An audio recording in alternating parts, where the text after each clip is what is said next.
శుభలేఖలు పంచటం అచ్చి రాలేదు కాబట్టి వదిలేయమన్నావు. మరి పెళ్లి కూడా అచ్చి రాలేదు కదమ్మా, అది వదిలేస్తావా? త్యాగమూర్తి అంటే ఎలా ఉంటాడో మా పిల్లలకి తెలియదంట. అందుకే నిన్ను చూపించి పరిచయం చేద్దామని పిలిపించారు. వెళ్ళి మా డాడీని కలిసి మనసులో నిజం దాచిపెట్టి ఎందుకు నా చేత మాటలు పడ్డారు అని అడిగాను. జరిగిన వాటినన్నిటినీ మన్నించమని అడిగాను.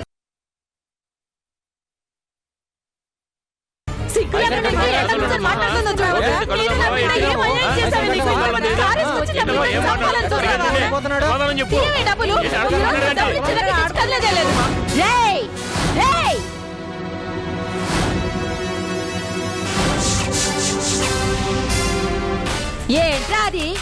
ఆగండి. ఓయ్, ఏమైంది? అందరు కలిసి ఆడపిల్ల మీద ఎగబడుతున్నారు. అసలు ఏమైంది? నువ్వెవరమ్మా? నేనెవరైతే ఏమైంది గాని అసలు మీ సంగతి ఏంటో చెప్పండి. ఏంటమ్మా నీకు చెప్పేది? ఈ అమ్మాయి ఈ కార్ తోటి నా బిడ్డను గుద్దేసింది. లేదమ్మా, ఆ పిల్లాడే ఆడుకుంటూ వచ్చి నా కార్ కింద పడ్డాడు. అప్పటికి నేను బ్రేక్ వేశాను కూడా.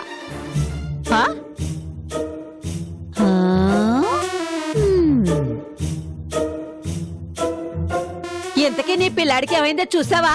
అయ్యో, నా కొడుకు ఒళ్ళంతా దెబ్బలే తల్లో తల్లా. నేను ఇప్పుడు ఏం చేయాలరా దేవుడు? ఇప్పుడు హాస్పిటల్కి తీసుకెళ్తే లక్షలు అడుగుతారు. నేను ఎక్కడి నుంచి తేవలే తల్లో. అయ్యో భగవంతుడా, నా బిడ్డని చంపేసిందిరా దేవుడు. దేవుడా, అయ్యో. నువ్వే నుంచి తెస్తావు? గుద్దింది ఆపల్లా. 1,00,000 రూపాయలు తీయమ్మా. 1,00,000? ఇందాక 1,000 అన్నారు, ఇప్పుడు 1,00,000 అంటారేంటి? అయ్యో, లక్షలు ఇప్పుడు నేను ఎక్కడి నుంచి తేవాలరా దేవుడా? అయ్యో అయ్యో భగవంతుడా, నా బిడ్డని చంపేసిందిరా దేవుడు. దేవుడా, చెప్తా నీ సంగతి. నా బిడ్డని ఇప్పుడు ఎవరు బతికిస్తారు? పైసలు కట్టాల్సిందే మేడం. ఒకటమ్మా, డబ్బులు డబ్బు కట్టండి, మీరు ఇక్కడ నుంచి కదలడానికి వీల్లేదు. చిన్నపిల్లవాడని కూడా చూడకుండా అలా గుర్తించారు. చెప్పు, మర్యాదగా డబ్బులు తీ. ఏంటమ్మా, మిమ్మల్ని అడుగుతుంటే అసలు మాట్లాడరు? చంపేసిందిరా దేవుడు. మీరు డబ్బు కట్టండి, ఇక్కడ నుంచి కదలడానికి వీల్లేదు. చేసినప్పుడు తెలీదా? రేయ్, ఇది ఎవరికి కావాలిరా?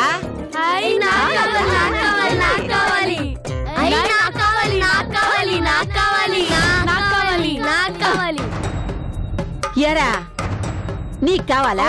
కావాలి. ఏమే, వీడేనా నీ కొడుకు? వీడేనా నీ కొడుకు? వీడికేనా కాలు ఎరిగింది? అంటే అది అమ్మా, ఏమే అంతా కలిసి డబ్బు నొక్కేయడానికి ప్లాన్ చేస్తారా?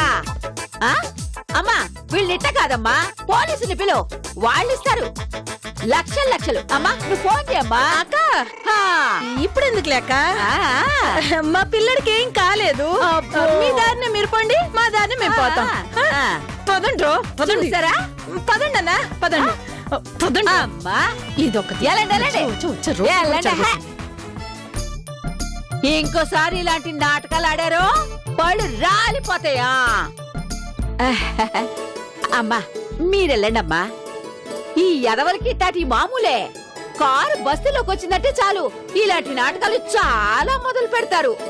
అమ్మా, నువ్వు ఇంటికెళ్ళమ్మా. ఎల్లమ్మా. నిజంగా నాకు చాలా సాయం చేశావు. సమయానికి నువ్వు రాకపోయి ఉంటే వీళ్ళందరూ కలిసి నా పరువు తీసేవాళ్ళు. ఇంతకీ నీ పేరేంటి? నా పేరు చారుశీల. చారుశీల? చాలా క్లాసిక్ గా ఉంది నీ పేరు. ఒకప్పుడు మేం కూడా చాలా బాగా బతికిన వాళ్ళమే అమ్మా. మా నాన్న దురదలపాడు సంస్థానంలో పని చేసేటప్పుడు ఆ రాణి గారి పేరు నాకు పెట్టుకున్నారు. ఆయన పోయాడు, నాకు ఈ పేరు మాత్రం మిగిలిందమ్మా. ఇంతకీ నువ్వెక్కడుంటావు? ఈ పక్కనే ఉంటానమ్మా. 1 minute.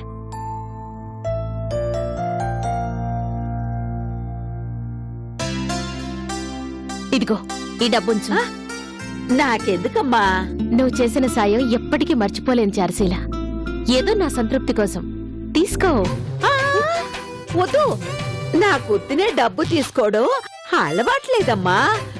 హా, ఏదైనా పని చెప్పండి, చేస్తాను. అవునా? ఆ, మరి నాతో వస్తావా? మా ఇంటికి వెళ్దాం. ఆ, వస్తానమ్మా. అమ్మా, పాచి పని నుంచి పెత్తనం చేసేదాకా ఏదైనా అవలీలగా చేసేస్తానమ్మా. మరి మీ వాళ్ళు?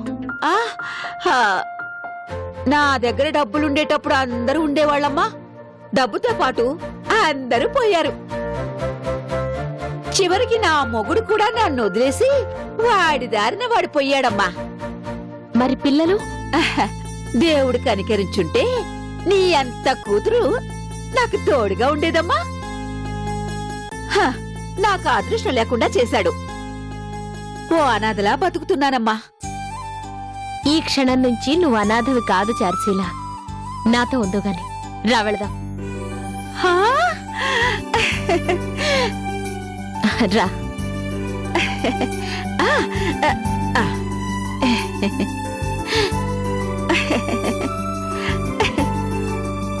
కూర్చోచారు. ఆ, నేను మీ పక్కన కూర్చోడు ఏంటమ్మా? హ, నాకు అర్హత లేదమ్మా. అమ్మా, నేను వెనకాల కూర్చుంటానమ్మా. సరే, నీ ఇష్టం. ఆ, ఆ.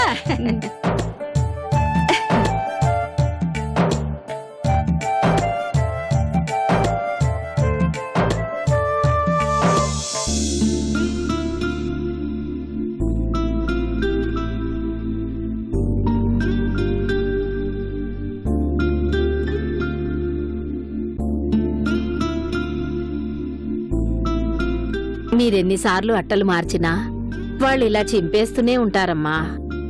తప్పదుగా భానుమతి, చింపితే అలా చూస్తూ ఊరుకోలేం కదా.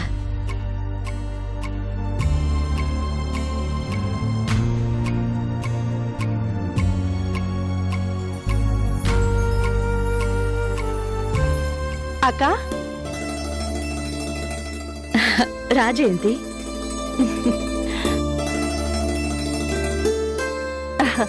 ఎలా ఉన్నావక్క?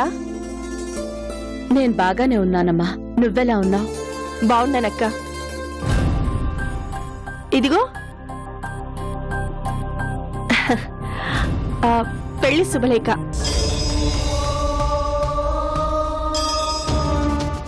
మొదటి కార్డు నీకే ఇస్తున్నాను.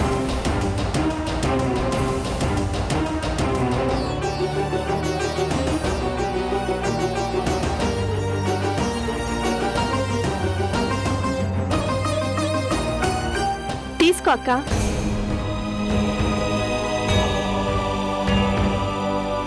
తీసుకో అక్క.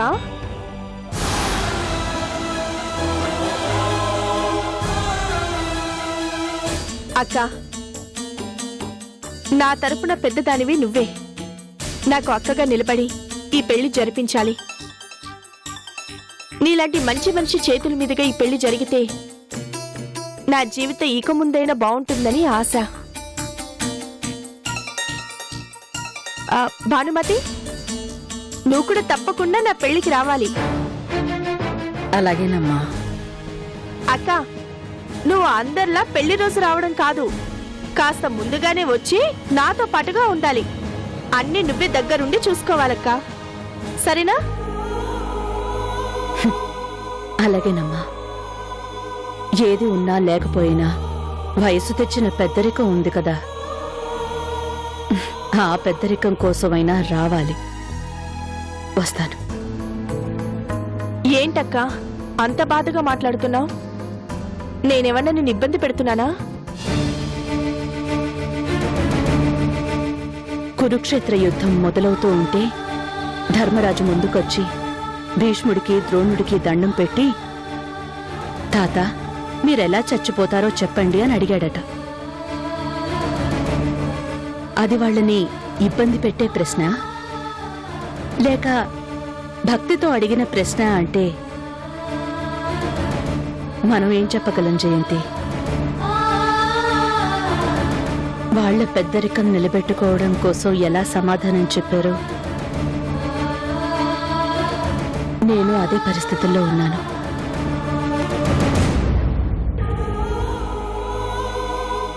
అలాగే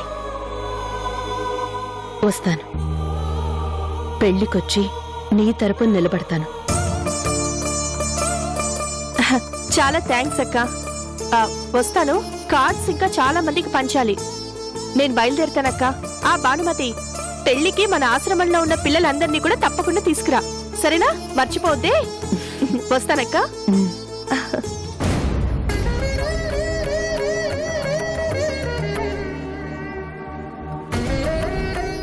ఏంటమ్మా ఇది?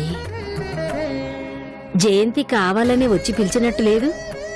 ఈ పెళ్లికి మీరెక్కడ అడ్డుపడతారేమోనని ముందరి కాళ్లకు బంధం వేసినట్టు పిలిచినట్టుగా ఉంది. తను ఏ ఉద్దేశంతో పిలిచినా నేనైతే అక్కగా నిలబడాలిగా భానుమతి. తప్పదు. అటైనా ఇటైనా తనకి వాళ్ళ నాన్నగారు పోయాక ఆ స్థానం నాదే కదా. లోపల బాధం మెలిపెడుతున్నా దాన్ని దిగమింగుకునైనా సరే నేను నా కర్తవ్యాన్ని నెరవేర్చాలి. కానీ ఎందుకు జయంతి గారు చాలా పెద్ద తప్పే చేస్తున్నారనిపిస్తుందమ్మా.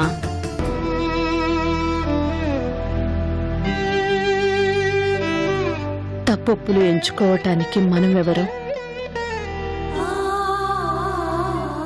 నిర్ణయం తీసుకునే ముందు అడిగితే అది మనల్ని గౌరవించటం,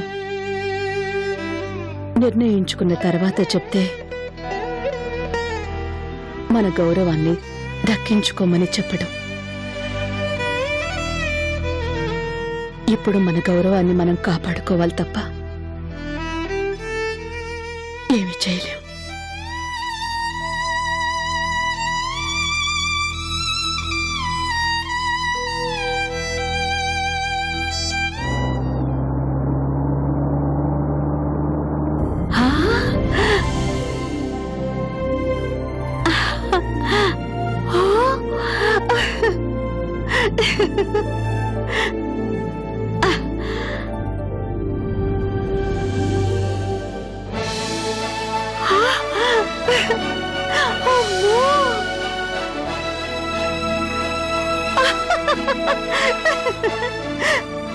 ఏంటి చారుశీల అలా చూస్తున్నావు? ఎంత పెద్ద ఇల్లమ్మా! మా దొరదలపాడు జమీందార్ గారి బంగ్లా అంతుంది. ఇదే మనిల్లు. హా?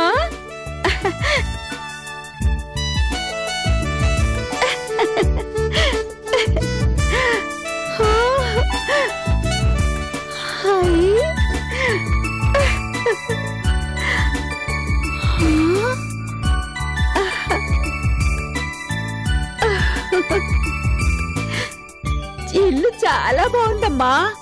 నువ్వెంత అందంగా ఉన్నావు, ఇల్లు కూడా అంత అందంగా ఉందమ్మా. సరే పద. ఆ,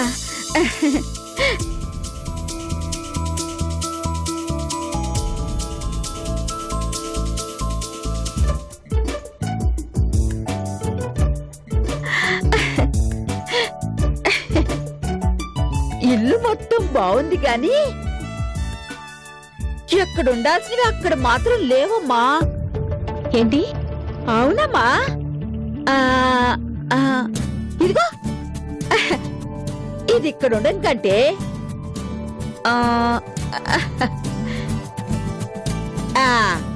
ఇక్కడుంటే అందంగా ఉంటుంది, అందరికీ కనపడుతుందమ్మా. ఆ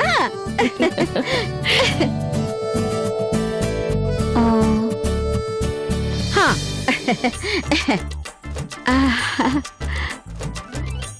ఇదిగో దీని నిండా ఈ మట్టి చూడండి. ఎప్పటికప్పుడు శుభ్రం చేసుకుంటూ ఉండాలమ్మా. ఇక నేను వచ్చేసానుగా, ఇక అన్నీ నేను చూసుకుంటానమ్మా.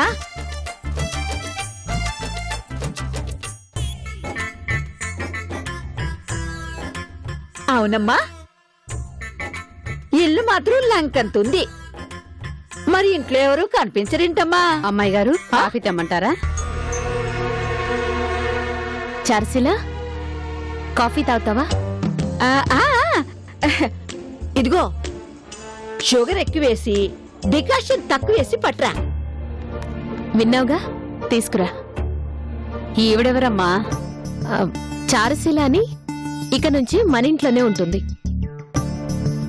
ఇంటి పనుల్లో వాటిలో నీకు సాయం చేస్తుంది. పని మనిషా? పని చేసేలా ఏం కనిపించటం లేదే. అయినా నేనున్నాను కదమ్మా, ఇంకో పని మనిషి ఎందుకు దండగా? ఆ నేను అందుకే వచ్చాను. ఇక్కడ దండగ ఎక్కువగా ఉందని తగ్గిద్దామనే వచ్చాను. ముందు దీన్ని ఇక్కడి నుంచి పంపించేయాలి, లేకపోతే నాకు అడ్డమైపోయేలా ఉంది. చార్సిల, ఇక్కడ నీకు ఎక్కడుండాలనిపిస్తే అక్కడుండు. ఆ, ఒక్క నిమిషం అమ్మా. ఆ. ఆ, ఇప్పుడు కూర్చోండమ్మా. ఇక్కడ నీకే పని చేయాలనిపిస్తే అది చెయ్యి. నేను మీకు ముందే చెప్పాను కదమ్మా, నేను పనితో పాటు పెత్తనం కూడా చలాయిస్తాను. మీకు మంచి జరుగుతుందనుకుంటే మీరేమనుకున్నా సరే సలహాలు కూడా ఇస్తాను. ఏం పర్వాలేదు, నాకు కావాల్సింది కూడా అదే. ఆ, అవునమ్మా, నేను ఇందాకే అడిగాను కదా, ఈ ఇంట్లో ఉండేది నువ్వు ఒక్కదానివేనా? మా నాన్నగారు కూడా ఉంటారు. ఆహా, మరి మీ అమ్మగారు?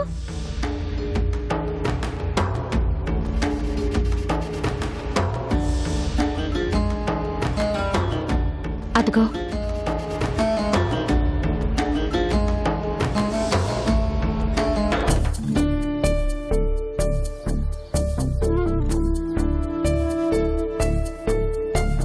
ఆ వయసులోనే నన్ను కన్నీ చనిపోయింది. అయ్యో, హా, అలాగా?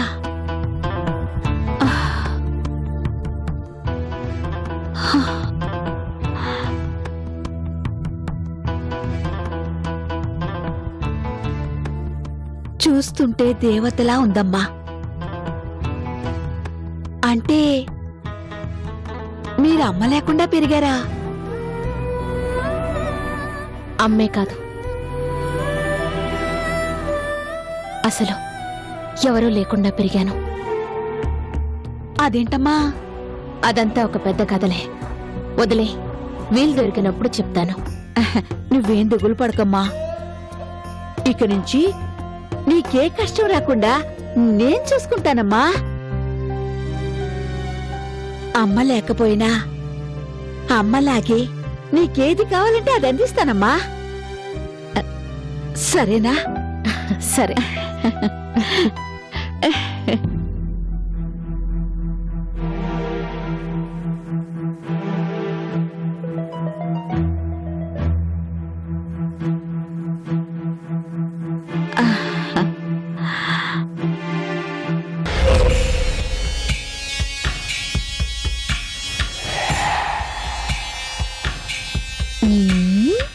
ఇదిగో కాఫీ.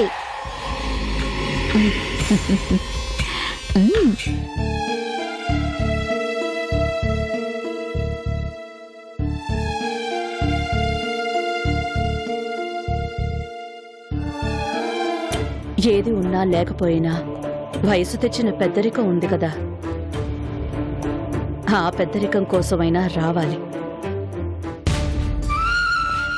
పెళ్లికొచ్చి నీ తరపున నిలబడతాను.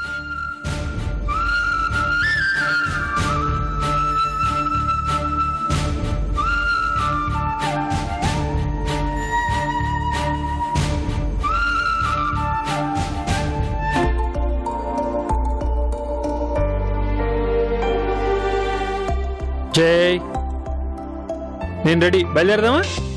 ఎక్కడికి? ఎక్కడికేంటి జే? కార్డ్స్ డిస్ట్రిబ్యూట్ చేయాలి కదా.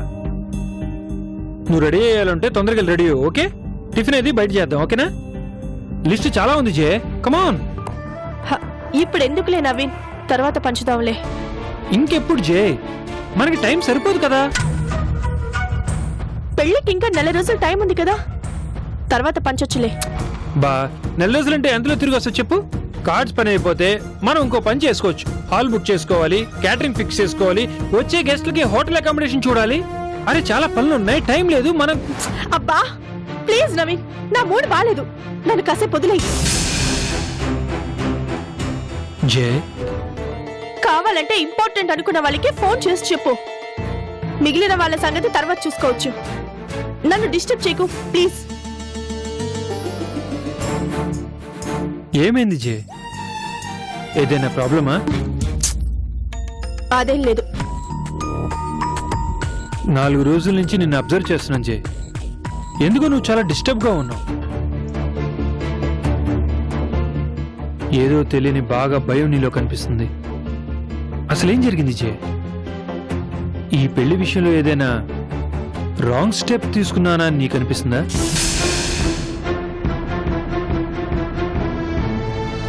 నువ్వు భార్గవి మాటలకు రియాక్ట్ అయ్యి నిర్ణయం తీసుకున్నావు, కానీ కావాలని నిర్ణయం తీసుకోలేదు కదా జే. నీకేమైనా పిచ్చా? నువ్వేం మాట్లాడుతున్నావు నీకు అర్థం అవుతుందా నవీన్? కొంచెమైనా బుద్ధుందా నీకు? నేనేదో టెన్షన్ లో ఉంటే నీలో నువ్వు ఏమేమో ఊహించుకుంటావేంటి? ఎవరో చెప్పారని, ఎవరో ఏదో అన్నారని నిర్ణయాలు తీసుకోవడానికి నాకేమైనా మెంటల్ అనుకున్నావా? ఇది నా లైఫ్ కి సంబంధించిన విషయం. ఇందులో ఎవరి ప్రమేయం ఉండదు. ఏ నిర్ణయం అయినా నేనే తీసుకుంటాను. నువ్వు చెప్పావను ఇంకొకరి మీద కోపంతోనూ నేను నిర్ణయాలు తీసుకుంటే నాదసలు నిర్ణయమే అవ్వదు. దయచేసి ఇంకొకసారి ఇలాంటి ప్రస్తావన నా దగ్గర తీసుకురాకు.